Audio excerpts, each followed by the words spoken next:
This edition of My Thoughts Monday is brought to you by Valve Performance, the team behind the Nordboard, Force Decks, the Groin Bar, and Human Track. Guys, the most important ability for all of our athletes is availability, and that's the absolute goal of Valve Performance, is to provide solutions to performance professionals so that we can get the right information to make the right decision at the right time for the betterment of the athletes that we get to work with.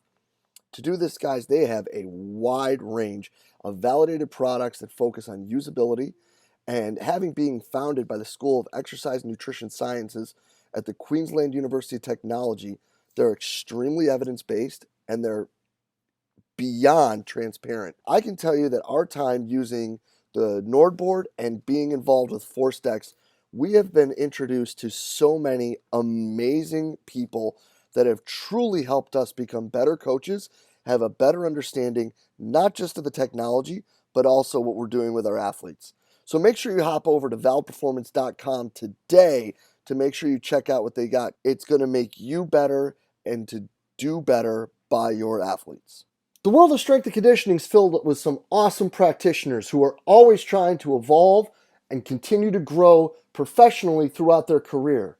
The problem with many of us, though, is finding a new outlet, a new way, and a new perspective on the questions that we may have, whether it be programming, whether it be situational with dealing with coaches, or whether it be career advice. Because all too often what happens is we get stuck in with the same group of friends and the same group of colleagues that we reach out to for advice repeatedly over and over again. But what we should really be looking for is different perspectives, different people who have been through different situations who can help us make better decisions both for ourselves and our athletes.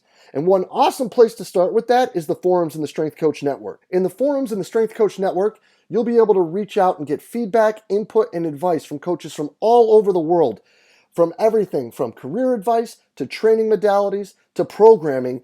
There's people there just for the same reason as you are, to try to get better, to learn, to share information, and to grow the field of strength and conditioning.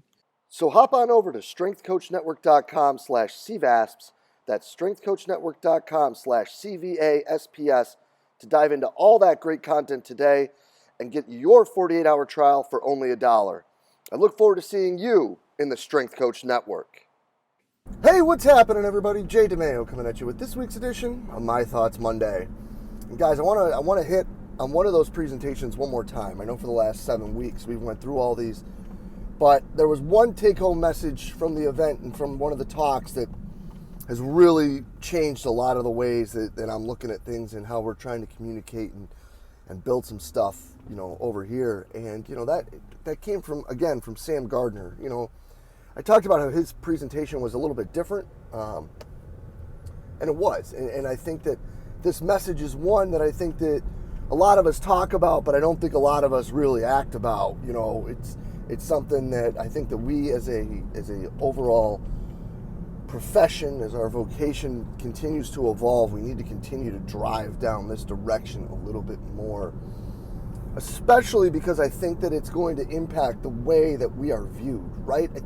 Because I still think all too often, it's still a viewpoint that people have of us that we're just people that are in the weight room and yelling and screaming and dog cussing kids and making them, do crazy stuff and just like trying to break them off and all this craziness.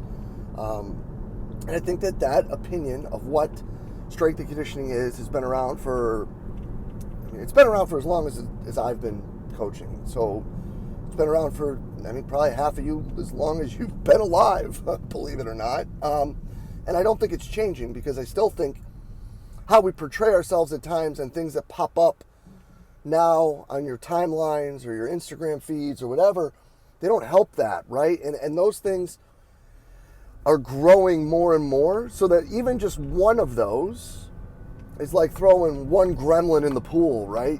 Just one of those videos gets seen by 1 million people, as opposed to something that someone's doing that's super awesome and in the forefront of like pushing the field forward. Like they don't get attention because it's not cool, it's not sexy for people outside, it doesn't get likes, it's not grind so hard or whatever it is, right? But Sam talked about how they look at the training and the development of the athletes that he gets to work with.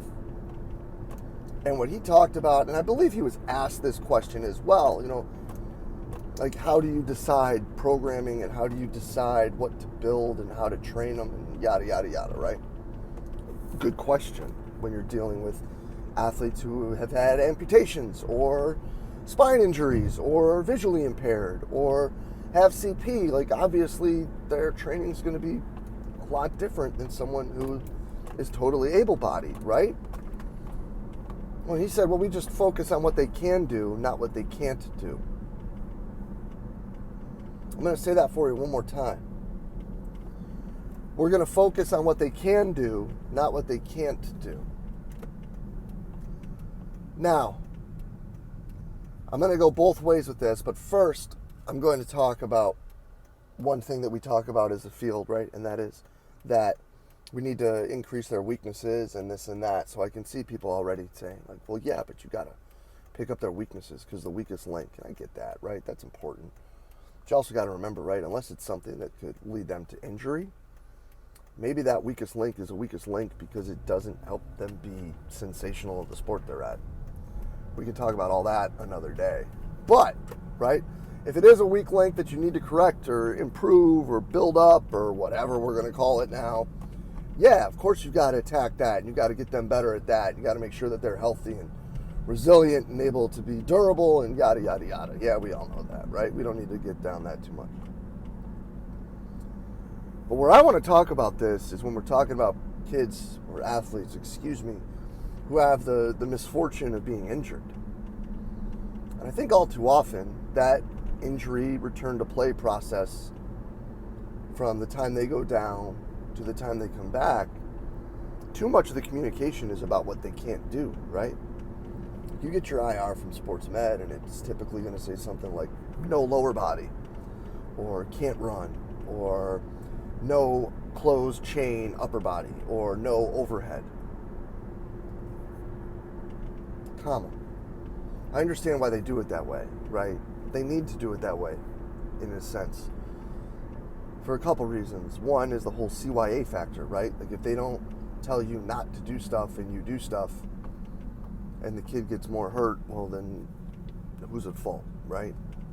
Now, I would hope that we're all educated well enough to know that if some kid pops a hammy, you probably shouldn't be doing RDLs the next day, right? I mean, like, come on.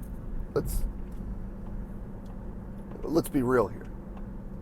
But instead, we get these reports that put these limitations on them instead of putting the injury and then having a conversation with the sports med practitioner and the athlete about what they can do.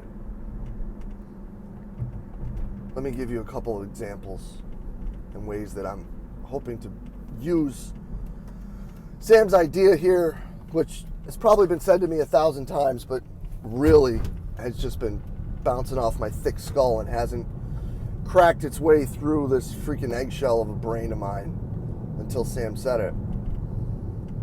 And I think it got through because we have an athlete who's coming back from an ACL reconstruction and, believe it or not, sent me a text in the middle of Sam's talk, just checking in, seeing how the event was going. And it made me think, right, you know, you got a kid post-surgery like this guy was. And this kid's great, you know. Yeah, he's not 100% all the time. Nobody is. But he's great. And he wants to be good. And he wants to try. He'll fight you on some things sometimes, but what 18 to 22-year-old won't? So we sit here and we think, okay, so this young man or this young woman just had surgery. Well, they can't do anything, really, right? They can't sweat. They can't work out. They can't move around because, you know, infection with the stitches. Infection's a bad thing. We want to avoid that at all costs, right? So what if we could have turned back the clock and been like, all right, man, so instead of sitting here and not working on anything, I want to try to meet you for lunch every day so we can work on your nutrition. Or I want to work on, you know, want you to be able to get in with the coaches more often and watch film and talk about things that, you know, areas that you need to work on and things that you need to get better at as we move forward because you have time now to study, right? Like, let's make sure we're doing that right.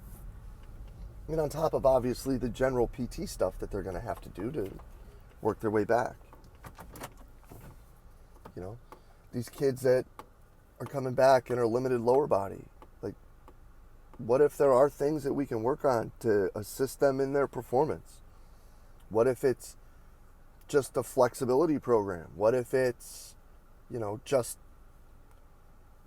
working basic movement mechanics to reteach them how to cut and change direction and accelerate and to be better at what we need them to do?